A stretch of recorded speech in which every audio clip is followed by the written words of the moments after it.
Bonsoir. Les risques de dégâts et autres menaces s'est fait sentir à Goma depuis l'éruption volcanique du 22 mai dernier, poussant ainsi les autorités de cette province à opter pour l'évacuation de la population vers Sake, Bukavu et autres contrées chef-lieux de la province du Nord Kivu devient de plus en plus désert. Constat de notre envoyé spécial sur place, Oscar Mbal Kaïj, qui va nous appeler d'un moment à l'autre depuis Goma. Pendant ces temps, l'assistance du gouvernement s'est fait suivre pour alléger la souffrance de toutes les victimes. C'était là le titre de ce journal, la grande édition, que j'ai le plaisir de vous présenter à toutes et à tous, mesdames et messieurs. Bienvenue à ce journal et bienvenue à tous. Je l'ai dit tantôt, la ville de Goma devient de plus en plus déserte depuis ce matin avec le démarrage de l'évacuation de la population telle que décidée par les autorités provinciales. Selon Oscar Mbal Kaïj qui se trouve sur place, tout le monde vit dans la peur. Il va intervenir dans ce journal. Alors Oscar Mbal, si vous m'écoutez, les inquiétudes planent dans les chefs des Gomatraciens. Qu'en est-il exactement, Oscar Mbal? Les autorités provinciales viennent d'ordonner l'évacuation de la population puisque le danger est permanent. On ne sait pas ce qui peut arriver dans 24 heures, dans 48 heures, dans 72 heures. Dans ces attributions de protéger les personnes et leurs biens, les autorités provinciales ont annoncé aux alentours de 3 heures du matin l'évacuation de la population, une bonne partie de la population de la ville, pour éviter les risques d'une éventuelle éruption volcanique. Et la population, vous le savez, comme vous le remarquez, est en train de quitter la ville de Goma, direction Sake. D'autres se dirigent vers le Rwanda voisin. Le simple mot d'ordre à suivre, c'est celui du gouverneur de province, le lieutenant général Constant Ndima, qui a demandé à la population d'évacuer vers des lieux sûrs, notamment Sake. Et comme vous le remarquez, c'est le mouvement des véhicules, soit vers le Rwanda, soit vers Sake, et la ville est en train d'être évacuée. C'est que des patrouilles mixtes seront organisées à travers la ville de Goma pour sécuriser les biens, pour sécuriser les maisons, pour sécuriser les magasins. Et dans l'entretemps, c'est l'incertitude. Depuis Goma, Oscar Mbal, RTNC.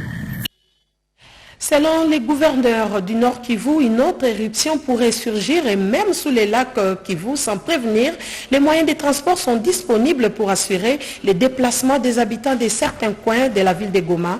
Il est toujours au micro de Oscar Mbal Kaïj.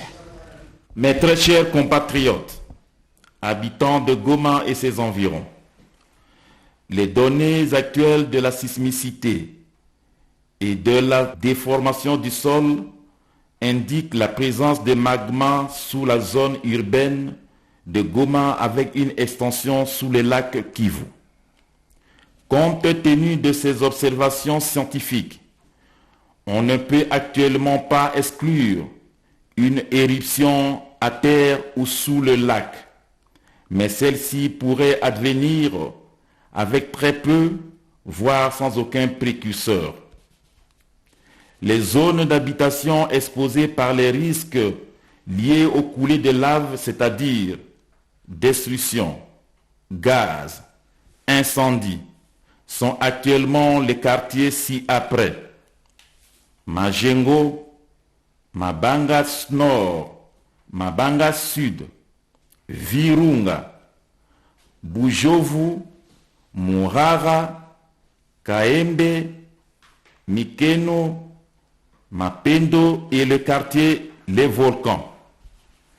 Ces zones seront exposées selon les points de sortie de coulées de lave, lesquels ne sont pas prévisibles pour le moment.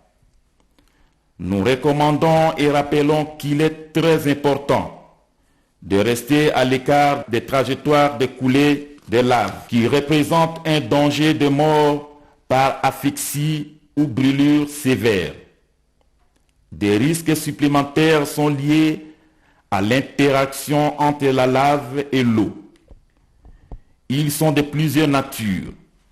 Interaction du magma avec l'eau du lac, déstabilisation du volume de gaz dissous sous le lac Kivu et émission de gaz en surface potentiellement dangereux pour les populations exposées aux émanations. Nous recommandons donc à la population de rester vigilante et à l'écoute des informations transmises par les autorités compétentes, étant donné que la situation peut changer rapidement. La situation est sous surveillance constante et une mise à jour de ces recommandations sera faite régulièrement. En prévision de cette éventuelle catastrophe et en accord avec les scientifiques volcanologues, nous avons pris la décision de délocaliser la population des quartiers précités vers la cité de Saké. L'évacuation devra se faire dans le calme et sans précipitation sous la coordination des humanitaires et avec les moyens de transport qui seront disponibilisés par l'autorité provinciale dans chaque quartier concerné. Toujours à Goma, les accès routiers rendus impraticables par les larves du volcan redeviennent praticables grâce aux travaux qui s'exécutent sur place. Reportage. Du gouvernement a soulagé plus d'un voyageur qui s'est réjoui de la réponse apportée urgemment par les autorités à la communication interentité. Oui, ça a fait un ouf de soulagement étant donné que la population de Goma en avait marre des tremblements de terre et tout. Et là, présentement, nous réalisons que les autorités se soucient de nous. Et vous allez où? À Ruchuru, et voir si on peut aller vers Bragana, Kampala ou la suite vers Bukavu. L'ouverture de cette route vous plaît? Oui, je le félicite l'honorable Ndang pour cette action. Investi, mais aussi l'autorité provinciale du gouvernement. Pour faciliter le déplacement des populations, les bus du gouvernement ont été placés sur cet axe afin d'assouplir le trajet à ceux qui n'ont pas eu de moyens propres à eux. Les conducteurs des travaux de remblayage et décapage de cette partie de la route a dit que grâce à la collaboration de la population, le travail a été réalisé dans une durée brève. Toute la population de Goma nous a accompagnés. Il y a certaines cadres de la ville, notables, qui ont envoyé même des véhicules, des camions pour nous soutenir. Et raison pour laquelle nous avons fait ce que vous voyez ici. Mais nous avons atteint une largeur de 6 mètres jusque-là, alors qu'il faut qu'on aille jusqu'à 10. Donc ça, c'était seulement pour permettre d'abord l'évacuation de la population. Et dès demain déjà, on commence à élargir et atteindre les 10 mètres. La route est carrossable, donc les deux côtés sont déjà connectés. Donc il y a passage, là ça nous soulage. Demain on va travailler pour atteindre maintenant les 10 mètres. Les engins continuent à verser les scories et stabiliser l'axe au même moment que les passages s'y effectuent. Des dispositions contre toute asphyxie liée à la pluie sont déjà prises par la permanence des militaires qui sécurisent la traversée. La délégation mixte présidence de la République et gouvernement dépêché à Goma pour réconforter les sinistrés procède à l'assistance aux vulnérables. La cérémonie s'est déroulée en 2 temps dans l'enceinte du gouvernorat, également à l'hôpital Kéchéro. Demi-douzaine de camions Fuso bondés de vivres, non-vivres et des médicaments essentiels sont immobilisés dans l'enclos du gouvernorat de province du Nord Kivu. Les gouvernements de la République au chevet des sinistrés du volcan Nyiragongo qui manquent de tout après l'éruption du volcan. Le ministre de la Santé publique et chef de la délégation, le docteur Jean-Jacques Mbungani, a mis à la disposition des victimes l'assistance du gouvernement de la République constituée de vivres. Ces gestes remis au gouverneur militaire de la province du Nord Kivu, le lieutenant général Constant Ndima, témoigne de l'attachement du président de la République, Félix Antoine Tshisekedi Tshilombo, à cette population affectée, victime de la furie des Nyiragongo. L'équipe du gouvernement et moi-même remettre un lot important en médicaments et en aliments pour soutenir les personnes vulnérables déplacées à l'issue de l'éruption volcanique du 22 mai. Cela a fortement touché toute la nation congolaise. Raison pour laquelle le chef de l'État, son Excellence Félix Antoine Tshisekedi Tshilombo, ainsi que le chef du gouvernement ont dépêché une équipe gouvernementale ici sur place à Goma. Nous suivons la situation de près et nous vous rassurons que le gouvernement est aux côtés des gomatriciens. Julien Paluku Kaongia, ministre de l'Industrie, qui s'exprimait en langue locale, le Kiswahili, a redit la volonté du gouvernement de la République, celle de soulager les victimes. Dans un autre décor, nous sommes à l'hôpital Kieshero. Ici, l'UNFPA et l'OMS ont remis des kits pouvant couvrir les soins de 150 000 personnes, principalement les femmes et les enfants. Ces kits seront prioritairement affectés aux sinistrés de Turunga, Kibati et Munigi, localité du territoire de Nyiragongo, proche de la ville de Goma. Toute cette assistance rentre dans la vision du chef de l'État Félix Antoine Tshisekedi Tshilombo, ici représenté par son directeur de cabinet adjoint, afin de se rapprocher davantage des victimes. Le ministre de la Communication et des Médias, Patrick Mouyaya, vient de faire l'état des lieux après l'éruption volcanique à Goma. Il a par la même occasion annoncé les mesures prises par le gouvernement pour gérer cette situation déplorable causée par l'éruption volcanique. C'était au cours d'une conférence de presse. Je tiens d'abord à témoigner au nom du gouvernement de la République toute notre compassion à l'égard de tous nos compatriotes touchés par l'éruption volcanique survenue le 22 mai dernier et ses conséquences. Ensuite, je voudrais présenter de manière officielle les condoléances du gouvernement aux familles éprouvées à la suite de cette catastrophe naturelle. Cette dure épreuve exige de chacun de nous un esprit de solidarité pour apporter le soutien moral, spirituel et matériel nécessaire pour les compatriotes qui ont été particulièrement touchés par cette catastrophe naturelle. Mesdames et messieurs de la presse, les tremblements de terre qui ont suivi l'éruption du 22 mai dernier et la menace d'une coulée de lave secondaire qui pèse sur la ville de Goma ont obligé le gouvernement à prendre la décision d'une évacuation progressive des habitants de Goma. Donc les habitants de 10 des 18 quartiers de Goma qui vivent dans les zones rouges seront évacués. Cette mesure préventive est obligatoire. À la primature, le Premier ministre a conféré tour à tour avec l'ambassadeur de l'Union européenne, celui de la Suède, de la Corée du Sud et avec la représentante du secrétaire général des Nations Unies, aussi avec les chefs de la MONUSCO. Ils ont tous parlé de la situation dans la ville de Goma, également de l'aide à apporter aux victimes. Reportage. Que retenir du tête-à-tête Premier ministre Jean-Michel Samaloukonde Kyenge et l'ambassadeur de l'Union européenne Jean-Marc Chantenier ce jeudi 27 mai, sinon le rétablissement rapide de la desserte en électricité des quartiers plongés dans le noir au passage des laves du mont Nyiragongo à Goma. L'Union européenne a libéré aussi une enveloppe de 180 000 € au bénéfice de la Croix-Rouge du Congo pour la prise en charge éventuelle des déplacés de Goma pour Saké. Mais en même temps aussi dire la disposition de l'Union européenne à accompagner le gouvernement congolais pour faire face à la situation humanitaire grave dans la région du Nord Kivu. D'appui qui pourront être mis en place en soutien bien sûr à la politique nationale congolaise. Outre les sentiments de tristesse exprimés envers la population de Goma, l'ambassadeur de Suède souhaite la normalisation le plus rapide de la situation dans le Nord Kivu. Son chef de la mission diplomatique en République démocratique du Congo l'a dit au chef de l'exécutif national au cours d'un entretien ce jeudi 27 mai à l'hôtel du gouvernement. Selon lui, son gouvernement va renforcer sa coopération au développement avec la République démocratique du Congo. La Suède va doubler sa coopération au développement ici en RDC pendant cette période de 40 millions de dollars l'année dernière à 60 millions de dollars cette année-ci et 80 millions de dollars l'année prochaine. On est engagé dans quelques différents secteurs, la santé, le développement de communautés et de sociétés stables et durables, et aussi l'environnement, le climat, la biodiversité, ressources naturelles, énergie.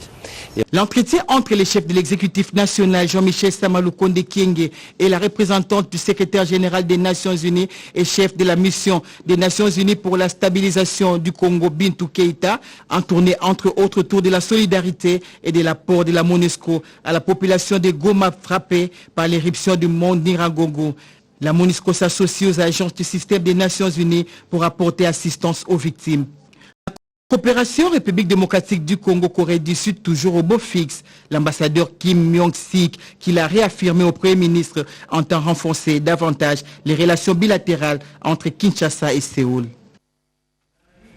Et puis le ministre d'État, ministre du Budget, Aimé Boji, a fait le tour d'horizon et besoins des enfants en RDC et plus particulièrement ceux du Nord Kivu. C'était lors de son entretien avec les représentants pays de l'UNICEF venus plaider en faveur de l'amélioration du quota budgétaire des enfants.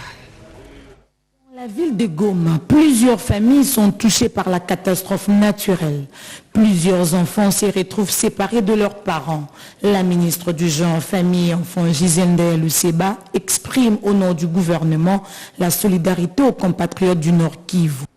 Pendant que les activités et secousses sismiques continuent à provoquer la peur et la panique au sein des Gomatraciens, plus de 4500 ménages sont sans abri et près de 150 enfants séparés de leur famille. Je tiens à exprimer mes condoléances les plus attristées aux familles éprouvées et toute ma solidarité aux blessés et sans abri.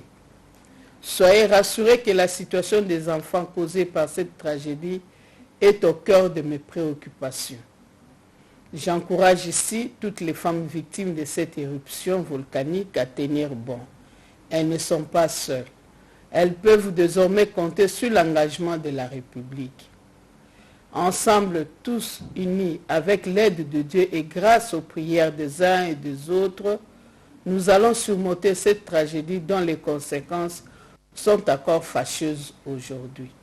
Je lance un vibrant appel à tous les partenaires internes et externes engagés dans la promotion et de la défense des droits de la femme et de l'enfant à s'activer à nos côtés et de manière propre afin d'apporter réconfort et soulagement aux familles de Goma. Cet événement inattendu doit susciter le sens de patriotisme de chaque Congolais qui doit faire preuve de compassion. Venez là de suivre le message de compassion de la ministre du Genre, Famille et Enfants en faveur des populations victimes de Goma. L'Ouganda et la RDC va être reliés par route. Un accord de développement des routes transfrontalières entre les deux pays vient d'être signé aujourd'hui pour la concrétisation de ces projets. La cérémonie s'est déroulée à Entebbe sous la direction du président Yoweri Museveni. La délégation congolaise était conduite à Kampala par le vice-premier ministre, ministre des Affaires étrangères, Christophe Lutundula, accompagné du ministre d'État en charge des infrastructures, travaux publics Alexis Guissaro et un conseiller privé du chef de l'État Doris Mozo y reviendra avec images. Au ministère du Budget, nous l'avons dit, le ministre a fait le tour d'horizon des besoins des enfants en RDC et plus particulièrement ceux habitant le Nord Kivu. L'Assemblée nationale, Colette Chomba-Tundu, qui représentait le Parlement de la RDC à ses assises, a présenté son pays comme étant un pays modèle dans la promotion de la femme. Mais pas ça, ce n'est pas toujours aussi facile d'avoir autant de femmes, donc près de 30% des femmes au sein du gouvernement et à des postes quand même de très bonne facture. Je voudrais aussi féliciter ici, puisque c'est le lieu, la volonté politique du chef de l'État, Félix Antoine Tshisekedi Tshilombo, qui, malgré les batailles des femmes que nous avons eu à mener pour avoir une plus grande représentation des femmes au sein du gouvernement, mais il faut reconnaître aussi qu'il y a la volonté politique des leaders. Une véritable expérience que Madame le rapporteur adjoint de l'Assemblée nationale a partagée aux côtés des participantes et de la vice-présidente du Sénat de la Côte d'Ivoire, Sarah Fadika Sako. Toutes nos excuses pour ces petits soucis. À présent, suivons cette mission de paix du gouverneur à Ituri. Les populations de Nyakoundé, Sota, Irumu, Marabo peuvent espérer de retourner dans leur milieu d'origine. Ceci après les opérations militaires menées par les forces armées. Voilà ce qui a conduit ce mercredi le gouverneur militaire de l'Ituri, en tête d'une forte délégation du comité provincial de sécurité, de se rendre sur place pour s'imprégner de la situation face à l'amélioration de la situation sécuritaire dans cette partie de l'Ituri. Le chef de la chefferie de Zandisoma et Rabomangiliou s'engage de sensibiliser ses miliciens à quitter la brousse. Les histoires ont commencé chez moi. Moi-même, j'ai besoin que la population rentre.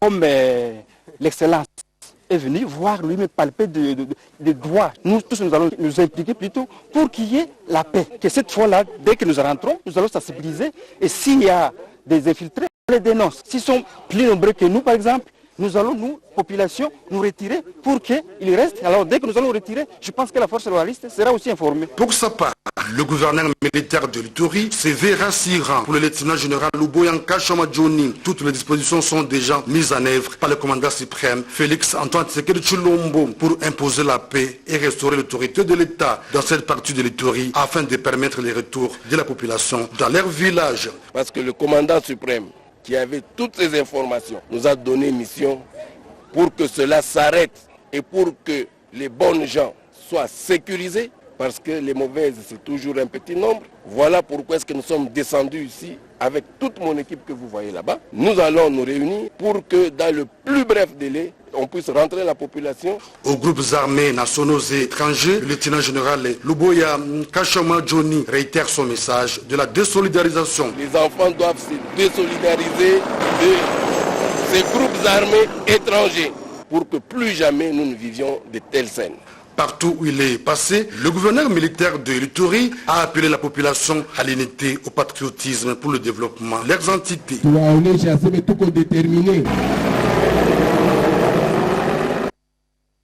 Vivons à présent cette rencontre du ministre d'État, ministre du Budget, avec les représentants pays de l'UNICEF. Le feu vomi par Nyiragongo, la lave et autres mouvements sismiques ont causé la séparation de plus de 150 enfants de leur famille à Goma et dans les environs. L'on craint que d'autres ne soient disparus pendant l'évacuation dans des conditions difficiles du chef-lieu du Nord Kivu. Cette situation préoccupante a bénéficié d'une attention particulière du ministre d'État, ministre du Budget, Aimé Boji Sangara, à sa rencontre avec Edouard Begbeder, représentant pays du Fonds des Nations Unies pour l'enfance UNICEF. Les deux personnalités ont fait le tour d'horizon de la situation générale des enfants à RDC et ceux habitant la province du Nord Kivu, où l'éruption volcanique a mis à mal la situation générale des enfants. C'était avant d'établir sur l'attention à accorder au budget national alloué à l'éducation des enfants, la santé et autres besoins manifestes. Une discussion autour des besoins des enfants au niveau de la DRC, et cela demande des moyens qui sont importants. Qu'est-ce qui va pour les enfants? Donc une partie de la discussion était justement de faire cette analyse au niveau du ministère. Le représentant de l'UNICEF en République démocratique du Congo a par ailleurs salué la détermination du ministre d'État, ministre du Budget, à élargir l'assiette fiscale et l'engagement dont fait montre Aimé Boji Sangara dans sa vision révolutionnaire et la réponse à donner à ce plaidoyer. L'éducation des bases et la gratuité dans l'enseignement au centre des échanges entre les conseillers de la République, exercice coordonné par le président du Conseil économique et social, Jean-Pierre Kiwakana. C'est depuis 2015 que le Conseil économique et social avait alerté les autorités du pays sur la baisse de la qualité de l'enseignement en République démocratique du Congo à travers un avis. Puisque la situation perdure, aujourd'hui, le Conseil économique et social table sur un projet d'avis abordant les questions sur l'éducation de base et la gratuité de l'enseignement en République démocratique du Congo. Le président du Conseil économique et social est préoccupé par la situation qui prévaut à Goma. Jean-Pierre Kiwakana compatit avec la population de ces coins du pays qui traversent des moments difficiles dus à l'éruption volcanique de Nyiragongo. Au Conseil, on est en train d'examiner comment venir à la rescousse de ces communautés à travers nos contributions locales, mais quelle stratégie nous pouvons proposer au gouvernement par rapport à cette question. Nous allons apporter quelques contributions, quelques stratégies à proposer au gouvernement, comment on peut améliorer la surveillance de ces volcans, parce que c'est un voisin, les habitants de Goma sont obligés de vivre avec, et il faudrait que les systèmes d'alerte précoce soient plus rapides pour qu'on évite ce qui est arrivé à Goma, où pratiquement la population a été prise au dépôt. Le Conseil économique et social propose la stratégie à adopter et l'importance de l'application de la gratuité de l'enseignement à l'ensemble des composantes de l'éducation de base et aussi les mesures à prendre pour étendre la gratuité à l'éducation de base. Un atelier régional conjoint se tient ici à Kinshasa sur le développement durable des ressources naturelles pour l'Observatoire de la Terre, un atelier coordonné par la SICOS et l'OCA.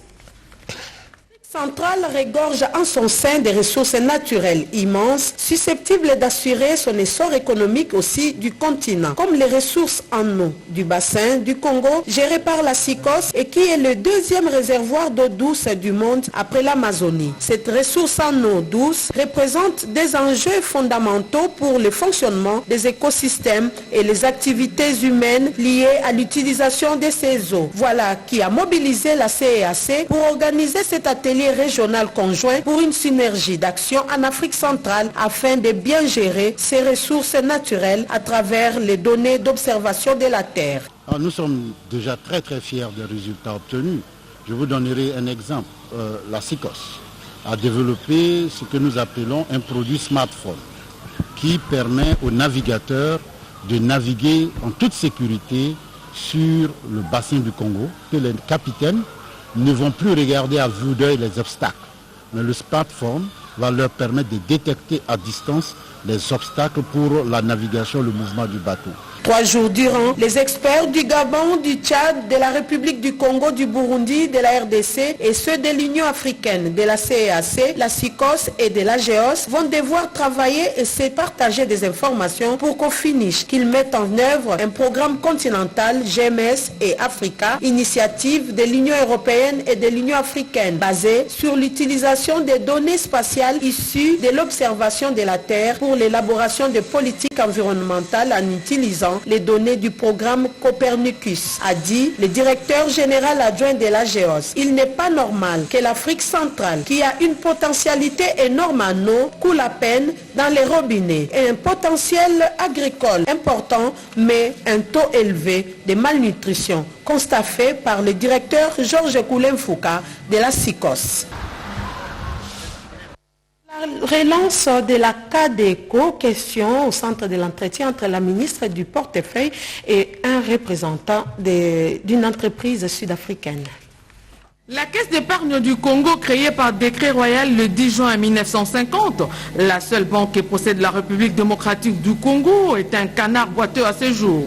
Il faut des gros moyens pour la remettre sur pied. Une entreprise se porte garant pour remettre la CADECO sur le rail. Aaron Sefou. Sa philosophie, c'est d'amener cette institution financière à octroyer du crédit dans le coin et recoin du pays à ceux qui vont remplir les conditions, assurer la paye des fonctionnaires de l'État en temps réel. Son investissement pourra atteindre les 100 millions de dollars américains, mais avant, il faudrait respecter certaines étapes. La collecte des données afin d'évaluer le niveau d'activité mené jusque-là par CADECO, connaître son patrimoine réel. Bref, l'actif et le passif de la Caisse d'épargne du Congo. Le député national Pierre Kangoudia a fait savoir à la patronne du portefeuille qu'ils envisagent des débuts de contact à l'administration des finances, au budget et à la Banque centrale du Congo, et pour cela, ils ont besoin de l'appui du gouvernement de la République. La réaction de la princesse Adèle Kaïna Maïna ne s'est pas fait attendre. Ça sera une grande synergie et surtout dans l'arrière-pays avec l'activité principale qui est l'agriculture. On peut voir comment organiser dans des termes de coopératives dans des termes de pouvoir aussi accompagner ces peuples qui se sentent, comme je dis, meurtris, parce qu'elle travaille, elle ne sait pas évacuer ses produits, elle ne sait pas où épargner. Cadeco, une fois réhabilitée, va se faire prévaloir par le service qu'elle va offrir, surtout dans l'arrière-pays, avec un rendement meilleur. Les prix des denrées alimentaires augmentent au jour le jour. Cette situation préoccupe le ministre de l'économie qui a échangé avec les opérateurs économiques de son secteur. Une fumée blanche qui vient de sortir de cette réunion de plus de 5 heures au ministère de l'économie nationale. Après 2 semaines de discussion sur la réduction du prix des billets d'avion, voilà un compromis a été trouvé. Jean-Marie Kalumba Yuma, ministre de l'économie nationale, et les responsables des compagnies d'aviation se sont entendus de commun accord pour fixer dans le tout prochain jour un arrêté fixant les nouveaux tarifs du billet d'avion des vols domestiques, ce après concertation au niveau du gouvernement. Ici, il sera question de rationaliser les prélèvements fiscaux et parafiscaux dans la nouvelle grille tarifaire. À l'issue de cette réunion, Norbert Sengamali et Madame Guedayav, respectivement président du comité des transporteurs aériens à la FEC et patronne de la compagnie Moite Jet, se sont exprimés en ce terme. Je ne suis pas déçue, au contraire, je suis plutôt encouragée de voir qu'on a obtenu des promesses pour nous aider à pouvoir améliorer notre prix. On a tenu compte des spécificités de chaque avion, de chaque destination, donc ça sera quelque chose de positif. Je crois qu'il y a eu des concessions de part et d'autre. Nous venons de signer un PV. Si vous étiez au Vatican, je crois que c'est une fumée blanche. Chacune des parties est restée attentive à la volonté de satisfaire la population qui passe les moments difficiles. Rabattre le prix de denrées de grande consommation sur le marché, c'est aussi le cheval de bataille du ministre de l'économie nationale. Les prix prennent de l'ascenseur et le ministre Jean-Marie Kalumba veut voir clair. Après avoir dépêché en mission les équipes des inspecteurs économiques dans les chambres froides des importateurs de produits surgelés et dans les entrepôts pour vérifier les prix appliqués, le directeur de cabinet du ministre de l'économie nationale, Guylain Maléré, a réuni les experts du ministère, la FEC et les importateurs dans le but d'élaguer les écarts entre le prix constaté sur le terrain et le prix réel. Après concertation, toutes les parties prenantes ont convenu que la FEC fasse un travail d'harmonisation à l'interne avant de revenir incessamment pour un compromis et mettre fin à la hausse de prix des produits de première nécessité sur le marché. Plusieurs projets sociaux sont attendus pour le développement de la province du Sud-Ubangui. Les 10 travaux ont été lancés par le vice-ministre du Plan, Crispin Badou. Les participants à ces travaux, à savoir les délégués provinciaux du Sud-Ubangui, les représentants des structures du ministère du Plan et du PNUD, tous poursuivent un seul objectif, celui de présenter et de valider 30 fiches de projets sociaux, des documents devant faciliter une mobilisation des ressources financières nécessaires, un atout indispensable capable d'amorcer le développement du Sud-Ubangui, et bien sûr à travers un programme d'action prioritaire. Le vice-ministre du Plan, qui a ouvert ses travaux de 3 jours, s'est dit convaincu du résultat attendu des participants. Résultat, selon Crispin Badou, va donner une nouvelle impulsion dans la gouvernance du Sud-Ubangui. Son Excellence, Monsieur le ministre d'État, ministre du Plan et moi-même avions instantanément réalisé l'ampleur de la tâche à accomplir et les immenses défis à relever. Dans les soucis de matérialiser le programme du gouvernement, piloté par le Premier ministre, qui priorise le développement par la base, la tenue de cet atelier de validation des fiches de projets prioritaires de la province du Sud-Ubangui figure parmi les actions à réaliser. L'ambition de faire du Sud-Ubangui un espace vital très épanoui a été exprimée également de plus belle manière par le secrétaire exécutif du gouvernement provincial et le représentant du PNUD. C'était avant le lancement de ces travaux. Quelques hommes des médias ont suivi une formation qui va les aider à lutter contre la rumeur et toute désinformation au sujet du vaccin de la Covid-19. La vaccination contre la Covid-19 est la principale mesure efficace de lutte contre cette pandémie. À cela s'ajoutent les mesures barrières. La République démocratique du Congo a opté pour les vaccins AstraZeneca avec l'appui de COVAX. Les statistiques du programme élargi des vaccinations révèlent qu'en RDC, à la date du 25 mai 2021, près de 19 000 personnes sont vaccinées. De toutes ces personnes éligibles à la vaccination, 65% sont des expatriés. Les Congolais représentent 25% car la majorité de la population congolaise est réfractaire au vaccin AstraZeneca.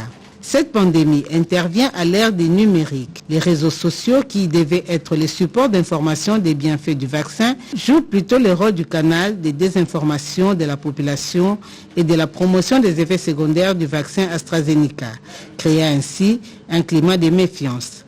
Pour assurer l'immunité collective de la population congolaise et pour éviter que la RDC devienne les réservoirs des différentes souches de Covid, le programme élargi de vaccination a associé les médias à la lutte contre la désinformation dite phénomène de l'infodémie, ce qui justifie les briefings des médias faits par l'expert des luttes contre l'infodémie, Dr Albert Mouya. Il a saisi l'opportunité pour insister sur les bienfaits du vaccin AstraZeneca et son choix par la RDC.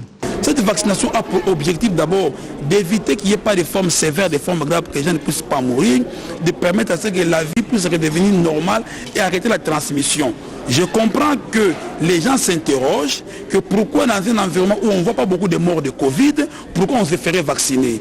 Nous on se fera vacciner parce que le monde commence déjà à se faire vacciner ailleurs et que si nous on ne se fait pas vacciner, on va se retrouver comme étant un réservoir de maladies et mettant en branle les mécanismes de santé publique. Ces briefings prévus chaque semaine va susciter l'implication des médias à lutter contre la désinformation du vaccin Covid-19 et pour diffuser la bonne information sur ces vaccins.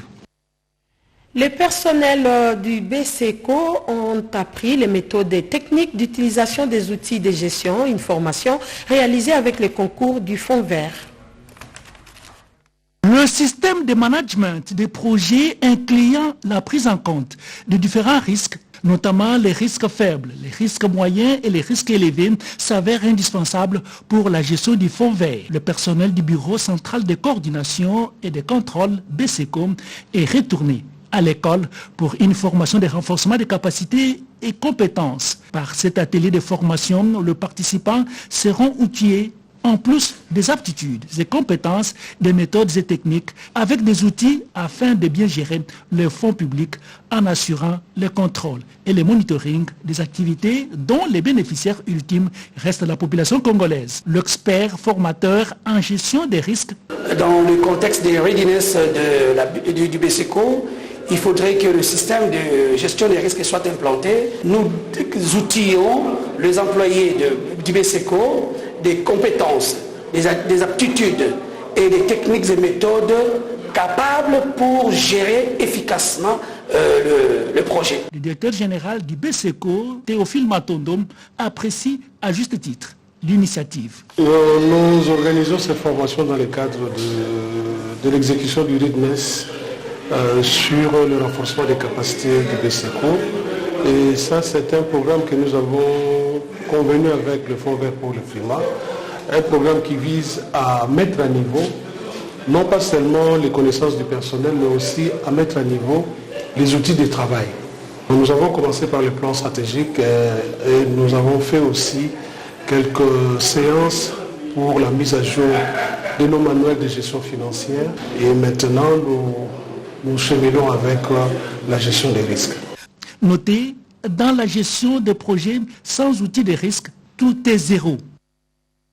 Une nouvelle unité de la police nationale déployée sur les artères de la capitale avec pour mission de lutter contre les embouteillages, garde donc aux conducteurs spécialistes des 3e et 4e bandes et ceux roulant à contresens. Plus de détails avec Françoise Bouelabroki. Au grand mot des grands remèdes, pour vaincre les embouteillages qui pourrissent la vie à Kinshasa, la police nationale congolaise vient de former une unité spéciale. Il s'agit d'une nouvelle race d'hommes et de femmes largués sur les artères avec pour mission spécifique de remettre de l'ordre dans la circulation routière. Nous avons des problèmes sérieux d'embouteillage qui est dû à beaucoup de facteurs. L'état de la route, mais il y a aussi l'absence de policiers. Les policiers de la PCR, des fois, ils abandonnent les postes. C'est pourquoi nous avons pensé à monter cet escadron d'appui. L'appui, c'est ma PCR. Mais on n'a pas créé une unité, c'est un escadron mobile avec des voitures, avec des motos. Pour, là où il y a de l'embouteillage, ils vont descendre, rester là-bas, mettre de l'ordre. Contrairement aux abus déplorés dans le comportement des agents qualifiés qui surgissent dans des véhicules, des privés ou se disputent des clés des contacts, à cette nouvelle unité, il est strictement interdit ces pratiques. Bien au contraire, le conducteur qui aurait commis une infraction sera embarqué et son véhicule prendra la direction de la fourrière. Ce n'est pas une mission permanente d'être sur la route. Ils ne sont pas là aussi pour le contrôle des véhicules, ils sont là pour réguler ces dangers. Ils ont la mission principale aussi d'arrêter les gens qui prennent la troisième bande et ceux qui entrent dans le sens contraire. C'est un message fort pour tous ces disciplinés, tous ces chauffeurs, ces voyous qui sont au volant, qui ne respectent pas le code de la route, qui se comportent comme si nous étions dans une jungle. Ces policiers qui ont été recyclés vont user de toutes leurs forces pour qu'il y ait de l'ordre. Dans les temps qui courent, conduire dans la capitale est la chose la plus détestée au regard de l'indiscipline de certains usagers, dont ceux qui sont censés prêcher par l'exemple. L'arrivée de ce nouvel escadron devrait rétablir l'autorité de l'État sur les routes. Nous sommes arrivés à la fin de ces journaux, mais avant de nous séparer, les rappels des titres. Les habitants sont en train d'être évacués à Goma, chef-lieu de la province du Nord Kivu, qui devient presque désert. Constat de notre confrère Oscar Mbalkaïj qui se trouve sur place. Et puis pendant ces temps, l'assistance du gouvernement s'est fait suivre pour alléger la souffrance de toutes les victimes. Voilà, ça n'est fini pour ce soir. Merci mesdames et messieurs de l'attention soutenue accordée à cette édition du journal réalisée par Mireille Ndeke. Mami Kadima a été au concours rédactionnel. Merci mesdames, messieurs de l'avoir suivi. Merci également à Chimène Dondo pour la réalisation. Prenez rendez-vous avec les informations tout à l'heure à 22h et d'ici là, portez-vous bien. Excellente soirée à toutes et à tous. Bonsoir.